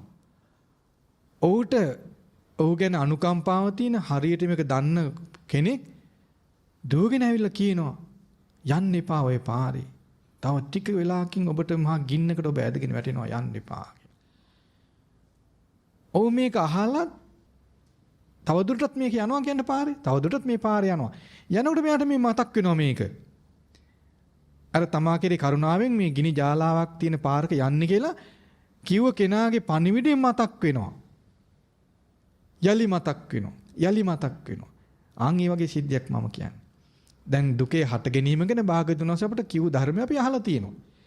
අපට මේක කී වතාවක් මතක් වුණාද? යලි මතක් වුණාද? ආන් එහෙම තියෙනවා. එහෙම තියෙනවා නම් අපිට ඒක අපේ යහපතට හේතු වෙන ස්වභාවයක්. එහෙම වෙන්න ඕන. අපි ඊටත් වඩා අසු සැනින් ඒ පිළිගත්තා නම් ඒ යන මඟ අත්හරින්න අපි සූදානම්. එයයි නිවන් මඟට පිවිසෙන කෙනාගේ ස්වභාවය. ධර්මයේ අහලා ගොඩාක් පස්සේ නෙවෙයි ධර්මයට පැමිණෙන්නේ. ඒ මොහොතේ. ඒ මොහොතේ ධර්මයට පැමිණෙන කෙනා සිහියේ ඉපදුන කෙනා. ජීවිතේ වෙනස් කරගත්ත කෙනා. ඒ විදිහට ජීවිතේ වෙනස් කරගන්න සිහියේ ඉපදෙන්න ඕන. අප දෙසම මේ කරුණුත් සමග බලන්න ඕන. මේ කරුණ ඇහුවාම ඒ කරුණ ඇසුරු කරන් අප දෙස බලන්න ඕන. ඒතර අපට තේරෙනවා අපි මෙතෙක් කල් කොහෙද ගියේ? අපි ඇස කන නාසය දිව ශරීරේ පරිහරණය කළා. තද නින්දකදී නැත්තම් දිගින් දිගට ඇසෙන් කනෙන් නාසයෙන් දිවෙන් ශරීරයෙන් සිතෙන් දුකේ සකස් වීම අපතල සිදු වුණා. එහෙනම් අපි කළ කීදී මහා බලවත් දේ විදිහට අපි කල්පනා කළාට ඒවා අපට පිළිසරණ පිණිස දැන් පවතීද? අපි නොයෙකුත් දේ ඉගෙන ගන්නවා. නොයෙකුත් දේවල් අපි භෞතික සම්පත් අපි ඇති කර ගන්නවා. නොයෙකුත් සමාජයේ තරාතිරම් අපි ඇති කර ගන්නවා. ඒ කිසිවක් අප දුකට වැටෙද්දී අපට උපකාර පිණිස පවතින්නේ. අපි හිතමු අපි කලින් කියවර මහා ගිනි ජාලාවක් තියෙන තැන ඒ මොන ගැහෙන පාරක මිනිස්සෙක් යනවා. එයා රන් මිල මුදල් වටිනා දේවල් බහුල ගොඩාක් අරගෙන යනවා කියලා හිතන්න. ගිනි ජාලාවට වැටෙද්දී ඔහු ළඟ තියෙන සම්පත් එක්කින්වත් එයාට උදව් තියෙනවද? නෑ නේද? එයාට ඒ ගිනි ජාලාවෙන් වැටීම පිණිස උදව් මොකකින්ද උදව් තියෙන්නේ? අර යම් එයා කෙරේ යම් කරුණාවකින් ඒ ගැන අනතුරු පෙන්නපු කෙනාගේ පණිවිඩය නේද? ඒ පණිවිඩය විශ්වාස කළොත් ඒ සැනින් එය විතරයි නේද එයාට උපකාර පිණිස පවතින්නේ. අන්නේම හිතන්න බුදුරජාණන් වහන්සේගේ කරුණාව අද දක්වා තුන් ලෝකේ දෙව් මිනිසුන්ට තියෙනවා. ඒකයි භාගතුන් වහන්සේ පෙන්වන්නේ මහණෙනි සම කල්හි පවතින කෙනෙක් සිටිනම් ඒ තථාගතයන් වහන්සේ. භාගතුන් වහන්සේගේ කරුණාව එදා සම කල්හි පවතිනසේ ස්ථාපිත නොකළා නම් මහා කරුණාව කියන්නේ අන්න ඒ බඳු දෙයකට. ඒක සම කල්හි පවතින එකක්. මහා කරුණාව එහෙම තේරුම් ගන්න. ඒක වෙන කෙනෙකුට ලබන්න බෑ. වෙන කෙනෙකු තුල උපදින්නේ නැහැ. මේ මහා කරුණාව නිසා තමයි මේ ධර්මයේ ලෝකයට දායාද කළේ. අදටත් නුවණැත්තාට සිහි වෙන්න ඕන භාගතුන් වහන්සේ මාව දුකින් නිදහස් කර ගැනීම පිණිස නේද මේ ධර්මයේ කියා දෙන්නේ. ඉතින් මේ දුකේ හට ගැනීමකින් දේ තේරුම් නොගත්ත කෙනා ඒ පාර යනවා. ඒ දුක් හට ගන්න පාර යන කුමක්ද? අවබෝධයකින් තොරව අසකනාසයේ දිව ශරීරයේ සිට පරිහරණය කරමින් එයා ඉන්නවා. මොහොතෙන් මොහොත දුක සකස් වෙනවා. දුකේ හට ගැනීම ඔහු තුළ සකස් වෙනවා. යම් වෙලාවක් එනවා ඔහුට බේරෙන්න බෑ. දැන් අර ගිනි ජාලාව තියෙන පාරේ ඇවිදගෙන යන කෙනා මුලින් වටපිටාව බලමින් සන්තෝෂෙන් යන්න පුළුවන්. යම් වෙලාවක් එනවා ගිනි ජාලාව ළඟට ආසන්නට යනවා. ඒ ප්‍රපාතයට ඔහු වැටෙන්න යනකොට ඔහුට බේරෙන්න බෑ. ඒ වගේ කාලයක් අපට එන්නේ නැද්ද? අපි දැන් ශරීරේ හයිය තියෙනවා. ඇඟපතේ හයි හත්තිය තියෙනවා. අපේ උගත්කම් වේවා ඒ අපේ පුදවගත්තු දේවල් තියෙනවා. සල්ලි මිල මුදල් තියෙනවා. භව භෝග සම්පත් ඥාති හිත මෙතන මේ අපිට හයියක් තියෙනවා නේද? දැන් අපිට ඒ හයිය මුල් කරගෙන අපිට දුකේ හට ගැනීම තේරෙන්නෙත් නැහැ, නැතිවීම තේරෙන්නේ නැහැ. අර බාහිරින් තියෙන ස්වල්ප හයිය අපි හයියක් කියලා හිතනවනේ. ඕකයි අරුබුදේ. බාහිරින් අපිට තියෙන හයිය අපි හයියක් විදිහට හිතනවා. අන්න ඒක අතහරින්න. ඒක හයිය නෙවෙයි කියලා හිතන්නේ. ඒතර අපි ධර්මාබෝධයේ පිණිස තියෙන ලොකුම බාධකේ බිඳලා. දැන් අපිට තේරෙන්න ඕනේ මේ වෙන විටත් අපේ කායික හයිය අඩු වෙලානේ. මේ වෙන විට අපේ කායික හයිය අඩු වෙලා නැද්ද? තරුණ වයසේ තිබ්බත් අපිට මහ හයියක් නැහැනේ. මඳුරෙක් කාපු වෙරයිනේ අපේ ශක්තියනේ. ඒක අපිට හොඳට තේරෙනවනේ.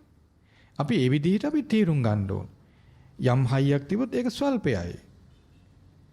ඉතින් මේ යම් දවසක් එනවා අර ගිනි ජාලාවේ ගිනි ඒ ජාලාව තියෙන කටට යන කලක් එනවා. ඒ වගේ ශරීරයේ හයිය දිරලා ගිහිල්ලා එක තැනට වැටෙන කලක් එනවා. එහෙම වෙන්නේ නැද්ද? දැන් අපේ අම්මලා අපිට වඩා හයි හත්ින් හිටියා. දැන් අපි ඉස්සර ගෙදර ගියාම අම්මා පාරට එනවා. දැන් අම්මට පාරට එන්න බෑ. අම්මා මිදුල සීමාවෙන් අතර වෙනවා. එතනින් එහාට එන්න බෑ. ඉස්සරහට තව දවසක් එනවා අම්මට දොරට ළඟට එන්න බැරි කලක් එනවා. ඇඳෙන් නැගිටලා විතරක් අපට සමු දෙන කලක් එයි. ඇඳෙන් නැගිට ගන්න බැරි කලක් අම්මට එනවා. ඇඳෙන් නැගිටගෙන ඇස් ඇරලා එනම් පුතේ යන්න කියන කලක් එයි. ඇඳේ දිගා වෙලා ඇහැ අර ගන්න බැරි කලකුත් එනවා. එතනින් එහාටත් අම්මට අපව දකින්න බැරි කලක් එනවා. අපි ඒවත් තේරුම් ගන්න ඕන. ඒ නිසා අපි මේ මත් වෙලා ඉන්න හයිය මුලාවක් කියලා තේරුම් ගන්න අපේ ගෙදරම නිමිති තියෙනවා. හැමෝගෙම හැම කෙනෙකුගේම නිවසේම ධර්ම අවබෝධයේ නිමිත්ත තියෙනවා. ඒ නිමිත්ත ග්‍රහණය නොවෙන්නේ මේ ස්වල්ප හයියට රැවටුණාම. ඒ ස්වල්ප හයිය අයිස් කඳු වගේ කියලා හිතන්නකෝ. අයිස් කඳු මහ ලොකුවට තියෙනවා. ටිකකින් මුකුත් නැහැ. නේ? ඔය වගේ තමයි අප තුල තියෙන මේ මහා හයිය. කායික හයිය වේවා, භෞතික හයිය වේවා, අයිස් කන්දක් වගේ. ටිකකින් ඒක වාස්ප වෙලා යනවා. හොයන්න බෑ මොකද උනේ කියලාවත්. ඔය වගේ කළු කෙස් ටික සුදුනම් පස්සේ කළු තිබුණදවත් හොයන්න බෑ. හිතන්නත් බෑ කළු කෙස් තිබුණද කියලා. ඒ බඳු මුලාවක් අප තුල තියෙනවා.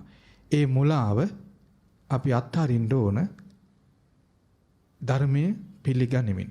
එතකොට දුකේ හට ගැනීම කියන ධර්මය අප තුල තියෙනවා කියලා දැනේවි මේ ධර්මයත් එක්ක සිහිනවන තියෙන නිසා. එතකොට බියක් ඇති වේවි දුකේ හට ගැනීම තුල වාසය කරන්නට. අන්‍ය බියත් සමග තමයි ඒ මාර්ගයට ඒ මාර්ගෙන් අපිට බැහැර වෙන්න පුළුවන්කම තියෙන්නේ. ඒතර භාගතුන් වහන්සේ දුකේ හට ගැනීම ගැන කියා දුන් ධර්මය ඒ විදිහට හොඳට මතක තියාන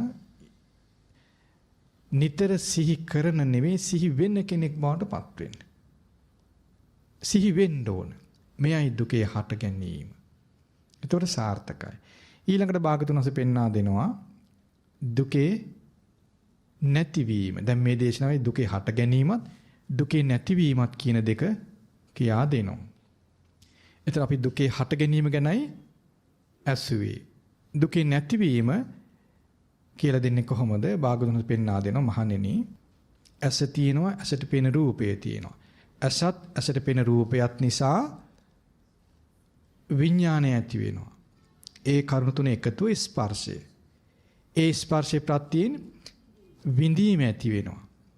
ඒ විඳීම නිසා තණ්හාව ඇති වෙනවා.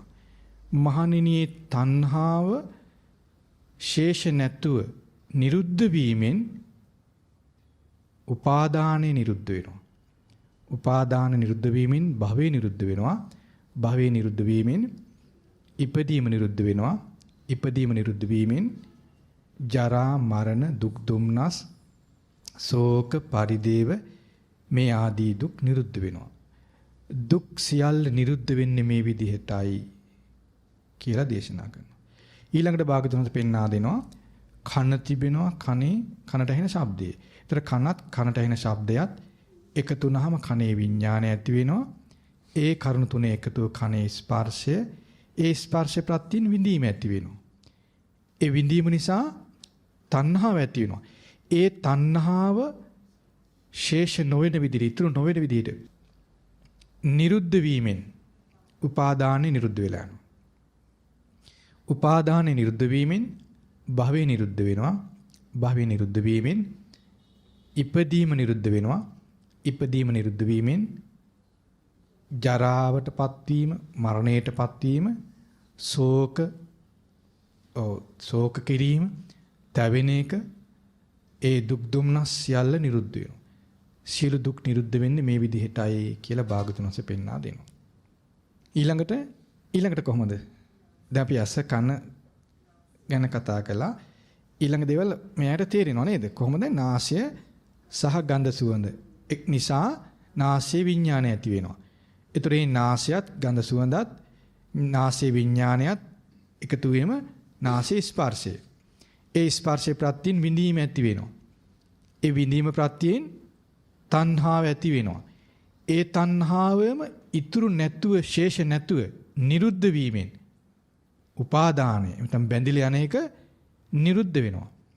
ඒ උපාදානය නිරුද්ධ වීමෙන් භවය නිරුද්ධ වෙනවා. භවය නිරුද්ධ වීමෙන් ඉපදීම නිරුද්ධ වෙනවා. ඉපදීම නිරුද්ධ වීමෙන් ජරා මරණ ශෝක පරිදේව දුක් දුම්නස් සියල්ල නිරුද්ධ වෙනවා.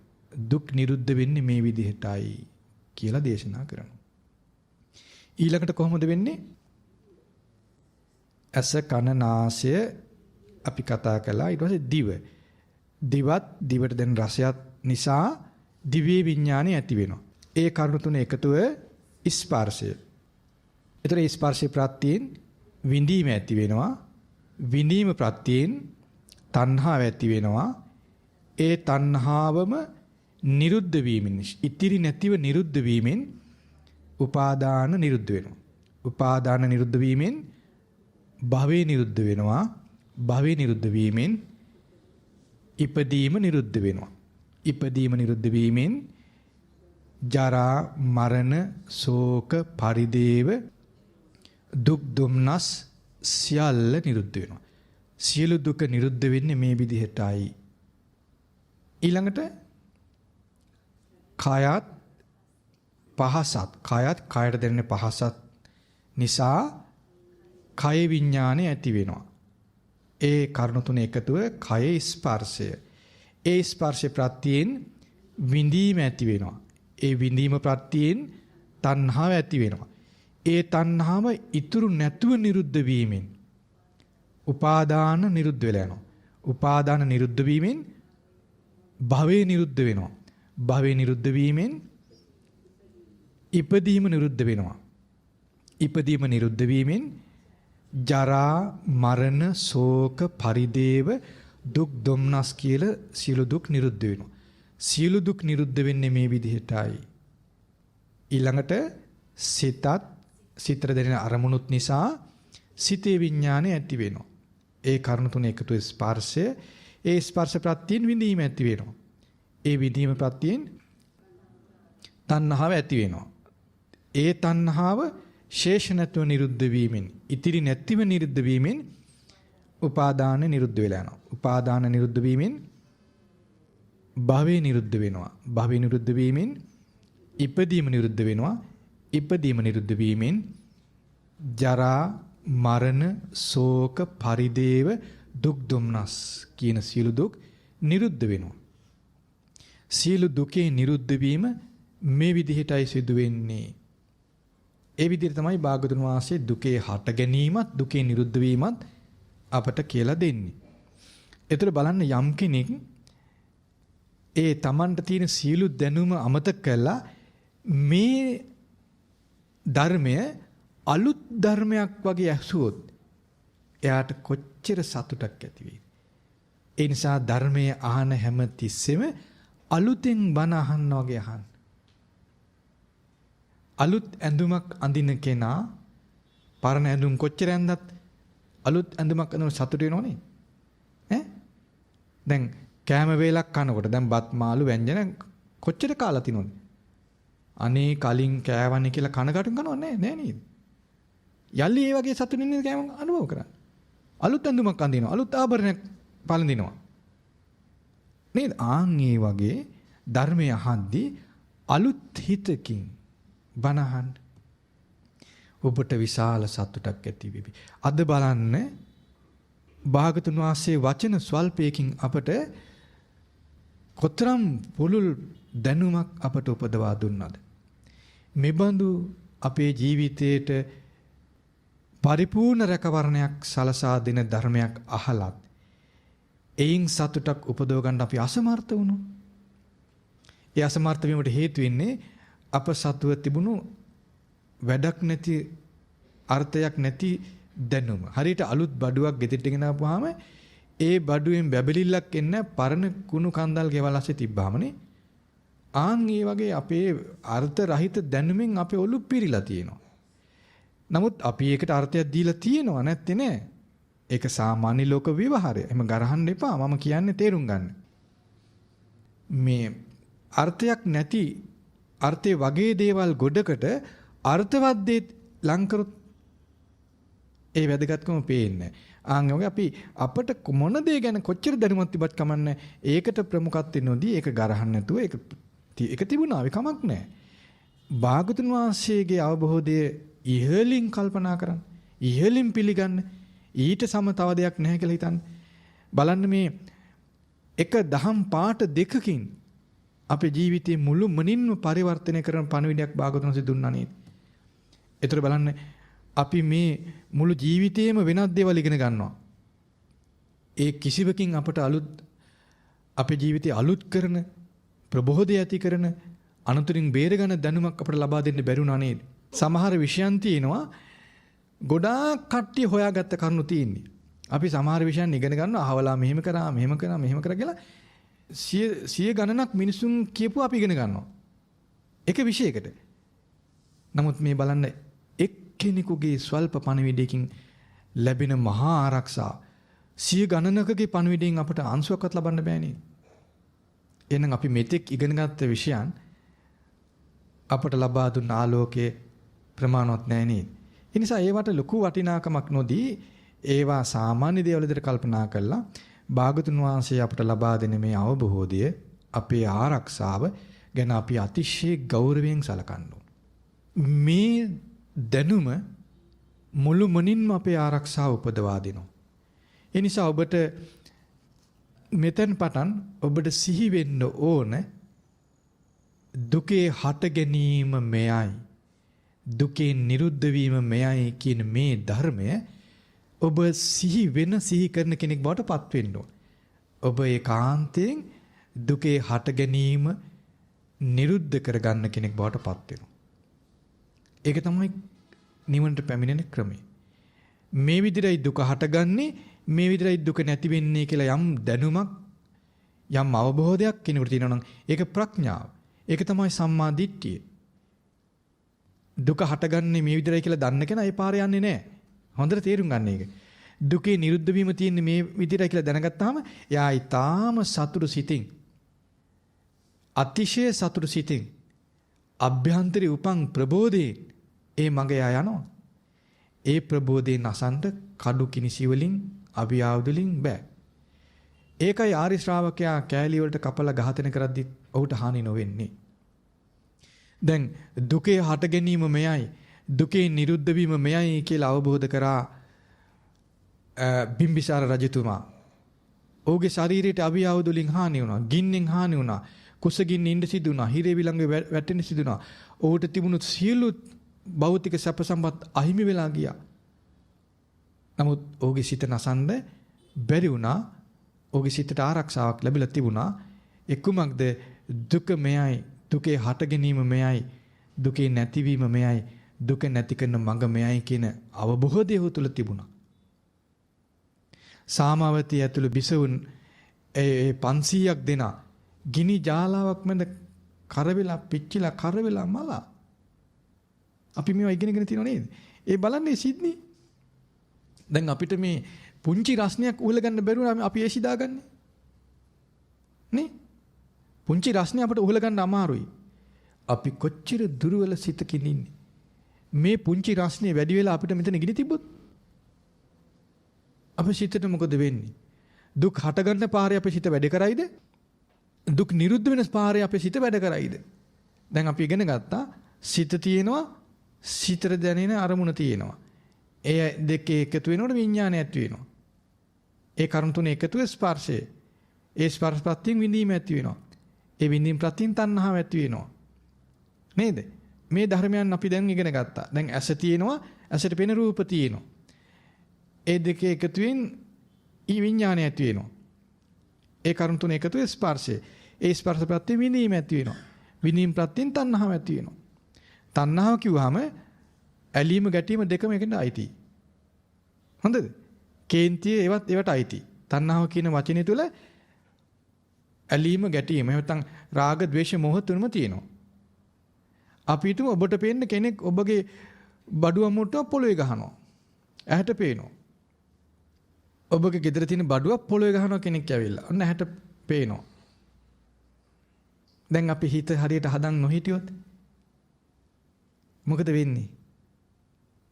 අපි අවබෝධයෙන් අපි ධර්මයේ ඉගෙන ගත්තට වැඩක් නැහැ කියන්නේ ඒකයි. ඒක පමණක් මදි. ධර්මයේ පාඩම් තිබුණ පළිට මදි. මේ ධහම තුල සිත දියුණු කළා තියෙන්න ඕන. දැන් බිම්බිසාර රජතුමා තමන්ගේ පුතා ඉපදෙන්න කලින් දන්නවා තමා ඝාතනය කරන්න මේ පුතා එන්නේ කියන්නේ. නේ? අපි අහලා තියෙනවනේ. නේද? අජාසත් කුමාරයා මව් කුසට එනකොට රජතුමා දන්නවා මේ තමාගේ ඝාතකයා තමාට ජාතකව ඉපදුනා. ඒතර ඔහුගේ සිතත් අරමුණකුත් එන්නේ නැති නේද? කනට ශබ්දය එකතු වුණා නේද? කනත් කනේ ශබ්දයත් එකතු වුණා. විඥානේ හට ගන්න නැතිනේ නැද්ද? හටගත්තා. ස්පර්ශය ඇති වුණා. විඳීම ඇති වුණා. විඳීම් ප්‍රත්‍යයෙන් තණ්හාව කොහොමද වෙන්නේ ඇති? ඇති වුණාද? ඇති උනේ නැහැ. ඇති වුණා නම් මොකද වෙන්නේ? ඒ ළමයා ඉපදෙන්න දෙන්නේ නැහැ. නමුත් ඒ බිසව අපි අහලා තියෙනවා ළමයා ඉපදෙන්න නොදී ළමයා ඉපදෙන්නේ නැත්නම් හොඳයි කියන අදහසෙන් යම් කටයුතු කළා කියලා අපි අහලා තියෙනවානේ. එහෙනම් එතුමියටත් කන තිබුණා, ශබ්දය කනටත් ඒ කනත් ශබ්දයත් නිසා විඥානය ඇති වුණා, ස්පර්ශය ඇති වුණා, විඳීම ඇති වුණා, තණ්හාව හටගත්තා. එහෙනම් බිසවට තණ්හාව හටගත්තා, රජතුමාට තණ්හාව හටගත්තද? හටගත්තේ නැහැ. කොතනින්ද ආරක්ෂා ලැබුණේ? මේ තමා දුක, මේ තමා දුකේ හට ගැනීම, මේ තමා දුකේ නැතිවීම, මේ තමා දුක නැති කරන මඟ කියලා එතුමා පිළි අරගෙන තිබුණා. එතුමා එතනින් එහාට ගැඹුරු ප්‍රඥාවට ගිහින් තිබුණේ නැහැ. ඒ නිසා ඔබ මේ මූලික අවබෝධය උපදවා නොගෙන ගැඹුරකට හිතන්න යන්න එපා. කවදවත් ලබන්න බෑ.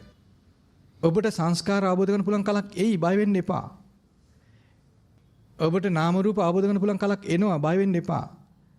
මුලින් අවබෝධ කරන්න මේ තමා දුක, මේ තමා දුකේ හට ගැනීම, මේ තමා දුකේ නැතිවීම, මේ තමා දුක නැති කරන මඟ කියලා අවබෝධ කරන්න. ඒ අවබෝධයෙන් තොරව එතනින් එහාට යමක් අවබෝධ වෙන්නේ නැහැ. සම්මා දිට්ඨියෙන් තොරව සම්මා සංකප්ප, සම්මා වාචා, සම්මා කම්මන්ත, සම්මා ජීව, සම්මා වායාම, සම්මා සති ඇති වෙන්නේ නැහැ. එයින් තොරව සම්මා සමාධිය ඇති වෙන්නේ නැහැ. සම්මා සමාධියෙන් තොරව ප්‍රඥාව ඉපදිලා සම්පූර්ණ වෙන්නේ නැහැ. ඒ නිසා සම්මා දිට්ඨිය ඇති කර ගැනීම පිණිස භාගතුන් වහන්සේ වදාළ මේ උතුම් ධර්මයන් එලෙසම දරා ගනිමින් එලෙසම මෙනෙහි කරන්න සමර්ථ වෙන්න ඕන. එතකොට ඔහුගේ දැකීම ඍජු බවට පත් වෙනවා. එතකොට ඔහුටත් ඇහැට පේන රූප මුණ ගැහෙනවා. නමුත් ඔහුගේ සම්මාදිටින් තොර කෙනාගේ වෙනස කුමක්ද? බිම්බිසාර රජු සහ ඒ දේවියගේ වෙනස මම මතක් කරන්නේ. බිම්බිසාර රජුට ඇහුණා ඒ නිමිති කියන අය කිව්වා අජාසත් කුමාරයා තමාව ඝාතනය කරන්න එන කෙනෙක්. පීතෘ ඝාතක කුමාරයෙක් ඔබට ඉපදෙනවා. නිමිත්ත කිව්ව නේද? නමුත් ඒ තමාගේ ඝාතකයා කෙරෙහි හතුරු හිතක් එතුමාට ඉපදුනේ නැහැ. ඊළඟට ඒ අජාසත් කුමාරයා ඉපදිලා අපි අහලා තියෙනව නේද? එයාට අසිනිප වෙච්ච වෙලාවේ බිම්බිසාර රජුරෝ කොහොමද හැසිරුණේ කියලා. අංශු මාත්‍රික තරහ මාත්‍රයක් තිබුණේ නැහැ නේද? අර ඇඟිල්ල තුවාලයක් ඇදිලා සරවගේ ආපු වෙලාවේදී රජතුමා ළමයා වඩාගෙන ඒ සරවේ ආපු ඇඟිල්ල කටේ තියලා ඉරුවා කියලා කියනවනේ. ඒතර රජතුමා දන්නව නේද මේ තමාව ඝාතනය කෙනගෙන කියලා? ඈ බලන්න සම්මා දිට්ඨිය සහිත සිත කොයි වගේද කියලා. ඒතර මේ සිතට තරහ ඉපදෙන තණ්හාව කියන්නේ තණ්හාව ඉපදෙන නිමිතිය හිතේ එන්නේ නැහැ. ඒ කියන්නේ සියලුම තණ්හාව ෂේ වෙලා නැහැ එතින්දී. සතර අපායේ ඉපදීම පිනිස හේතු වෙන තණ්හාව ෂේ වෙලා. එයයි අපි තේරුම් ගන්න ඕන. දුක් නිරුද්ධ වෙලා කියන්නේ ඒකයි. සෝතාපන්න වෙනකොට දුක් නිරුද්ධ වෙලා, ගොඩාක් නිරුද්ධ වෙලා. ඒතර ඔහුගේ ශරීරයේ කැලුවට කැපුවත් ඒක හේතු වෙලා දුක් හටගන්නේ නැහැ ඔහු තුළ. තණ්හාව හටගන්නේ නැහැ. ඒක තේරුම් කරන්නයි භාගතුන් වහන්සේ කතන්දර මේ දේශනා තුළ පෙන්වන්නේ අපිට. නැත්නම් අපිට කතන්දරය කියන්න නෙමෙයි. මේ ගැඹුරු ධර්මයක් ඉස්මතු කරලා පෙන්වන්නටයි ඒ සිද්ධි දේශනා තුළට අන්තර්ගත කරලා තියෙන්නේ. එතකොට අපි තේරුම් ගත යුතුයි මේ වෙනකොට අපිට කෙනෙක් ඇවිල්ලා ආයුධකින් හානි කරන්න ගියොත් අපිට අපේ දේපලක් හානි කරොත් කෙනෙක් අපට අපේ තනතුරු තානාන්තරයට හානියක් කළොත් එතකොට ඇහැ කන නාසය දිව ශාරීරිය සිත කියනකොට අපිට ඒවා මුල් කරගෙන අපේ ස්පර්ශය ඇති වෙනවා නේද? අපිට මොකද වෙන්නේ කියලා කල්පනා කළ යුත්තේ අපිමයි. දැන් ඔබ ගැන හිතන්න සුදුසු පණිවිඩයක් මේ ධර්මයේ තුලින් අපි ලබා දුන්නා. මෙතෙන් පටන් ඔබගේ සිත එමෙතන ඔබගේ ජීවිතය ඔබ ගෙන යුත්තේ දුක හටගන්න පාරේද නිදහස් වෙන පාරද කියලා ඔබ විසින් තීරණය කරගන්න ඕනනේ. මෙතෙක් ආවේ කොහෙද කියලා ඔබ තීරණය කරගන්න ඕනේ. ඒතර අපිට තියෙන අවබෝධය ගැන අපට තේරෙනවනේ නේද? ඒතර අපි ආරක්ෂිතද අනාරක්ෂිතද කියලා අපට තේරෙන්නේ. දැන් බිම්බිසාර රජුරෝ තමාගේ පුතා තමාගේ ඝාතකයා ඊට ආදරේ සිනහසෙන් ආරක්ෂා කළේ. දැන් අජාසත් කුමාරයා තරුණෙක් වුණාට පස්සේ දේවදත්ත මුණ ගැහිලා කුමාරයා පොළඹවනවා රජකම ගන්න. ඊට පස්සේ කියනවා තාත්තා ඝාතනය කරොත් රජුරු ඝාතනය කළත් රජකම ගන්න පුළුවන් කියලා. ඊට පස්සේ මේ අජාසත් කුමාරයා ආයුධයක් ඉනේ ගහගෙන යනවා තාත්තව ඝාතනය කරන්න. එතකොට රජතුමා ආසන්න වෙන්න කලින් සේවකයෝ මුරකාරයන්ට මුණ ගැහෙන කුමාරයා. ඉතින් යාගේ ස්වභාවයෙන් හිතෙනවා මොන හරි අනතුරක් කියලා. මොකද ඒතර මෙයා යන්නේ අනතුරක් කරන්නනේ. ඒතර ඒ ස්වභාවයෙන් අර අය තීරුම් ගන්නදී බලපුවහම මෙයා ආයුධයක් ඉනේ ගහගෙන යන්නේ රජතුමා ඝාතනය කරන්න. ඒ වෙලාව මෙයා අත්තනකට ගන්නවා. අරගෙන රජතුමා හමුවට පමුණවනවා. කාරණේ අහපුවම කියනවා මේ රජතුමා ඝාතනය කරන්න මේ ආයෙන්නේ ආයුධයක් අරගෙන. ඒ රජතුමා ඇමතිවරුන්ගේ විමසනවා. තමන්ගේ පුතා ගැන. තමන් ඝාතනය කරන්න ඉන්නේ. රජතුමා විමසන ඇමතිවරුන්ගෙන් අපි මෙයාට මොකද කරන්නේ? එක ඇමති කණ්ඩායමක් වෙනවා රජතුමනි මේ දේවදත්ත භික්ෂුවගේ ඉගෙනුම් බස් වලින් මෙහෙම කරන්නේ සියලු භික්ෂූන් ඇතුළු මෙයා ඝාතනය කරන්න ඕන කියනවා. තව ඇමති කණ්ඩායමක් කියනවා අපි දේවදත්ත භික්ෂුවත් මෙයාත් ඝාතනය කරන්න ඕන කියනවා. තව ඇමති කණ්ඩායමක් කියනවා රජතුමනි ඔබ වහන්සේ යම් තීරණයක් ගන්න අපි ඒක එකඟයි කියනවා. රජතුමා අර කලින් අර ඝාතනය කළ යුතුයි කියලා භික්ෂුන් ආදී ඝාතනය කළ යුතුයි කියවනේ ඒ දෙපිරිසම තනතුරු වල නිරපනවා. නිරපලා අර රජතුමා යම් තීන්දුවක් ගත යුතුයි කියලා කියන ඒ අයට තනතුරු නියම කරනවා දෙනවා අයට තනතුරු. රජතුමා කුමාරයාට කියනවා ඉතින් ඔයා මාව මරන්න ඕනේ නෑනේ රජකම නෙවනේ රජකම ගන්න. රජකම දෙනවා. දැන් දැක්කද තණ්හාවේ හට ගැනීමට මොකද වෙලා තිබුණේ? ෂේ වෙලා නේද? කොතනින්ද පටන් ගත්තේ? ගැඹුරු කරුණු විමසා මේක මොකද්ද අරක මොකද්ද කියලා හිතුවද? හිතුවේ නෑ. මූලික අවබෝධයට පැමිණුණා. නේද? ආරක්ෂාව ඉක්මනින් ඉපදුනා නේද? ආන්නේ විදිහට ඔබ උත්සාහ කරන්න මූලික අවබෝධය ආර්ය සත්‍ය කියන අවබෝධ ඥානය උපදවන්න ඕනේ. අනිකුත් ගැඹුරු ධර්මයන් අපට නොවැටහෙන්න පුළුවන්. බය වෙන්න එපා. ශෝක කරන්න එපා. කෙනෙකුට ශෝකයක් හිතෙන්නත් පුළුවන්. අනේ මේ ගැඹුරු දේ තේරෙන්නේ නැහැ කියලා. අපිට තේරෙයි. බය වෙන්න එපා. සම්මාදිට්ඨිය ඉපදුන කෙනාට අනික් ඒවා තේරෙනවා. නොතීරි තියෙන්නේ නැහැ. ඒකට කාලයක් යයි කමක් නැහැ. ප්‍රධාන අනුතරින් බේරිලා. නේද? දැන් පස්වක භික්ෂුන් වහන්සේලා එකපාරට අරහතටපත් උන්නේ නැහැ. මේ පංචපාස්කන්ධය මොකද්ද? ඒ ආදී සියල්ල එකපාරට අවබෝධ කරේ නැහැ. ආරි සත්‍ය පිළිබඳ අවබෝධ ඥානය මුලින් ඇති කරගත්තේ. පසුව ක්‍රමානුකූල අනිකුත් ගැඹුරු ධර්මයන් සියල්ල අවබෝධ වෙනවා. සියල්ල කියලා කිව්වහම ඒත් සියල්ලම නෙවෙයි ආශ්‍රව ෂය වීමට ප්‍රමාණවත් සීල ධර්මයන්ගේ අවබෝධය ඇති වෙනවා. ඒක නොවි තියන්නේ බය වෙන්න එපා. දැන් යම් ධර්ම කරුණු දන්නේ නැහැ, මතක නැහැ, ඒවා තේරෙන්නේ නැහැ කියලා පොඩ්ඩක්වත් ශෝක කරන්න එපා. ශෝක නොකර ශෝක කළ යුත්තේ අද ඉගෙන ගත්ත ධර්මයේ අපට මෙනෙහි වෙන්නේ නැහැ කියලා ඒත් ශෝක කරලා වැඩක් නැහැ. ශෝක නොකළ යුතුයි. මෙතෙන් පටන් ඒ ධර්මයේ කුමක්ද? දුකේ හට ගැනීම මෙයයි, දුකේ නැතිවීම මෙයයි කියලා අපට සිහි වෙන්න ඕන, සිහි කරන්න ඕන. ආන්නේ කල්පනාව ඇති කරගන්න අපි සෙත් පතනවා සිළු දෙනාටම භාගතුන් වහන්සේ මහා කරුණාවෙන් පෙන්වූ මේ උතුම් ධර්මය සිළු දෙනාට තම තමාගේ විමුක්තිය පිණිස ප්‍රමාදයකින් තොරව උපකාර වේවා. සාදු සාදු සාදු.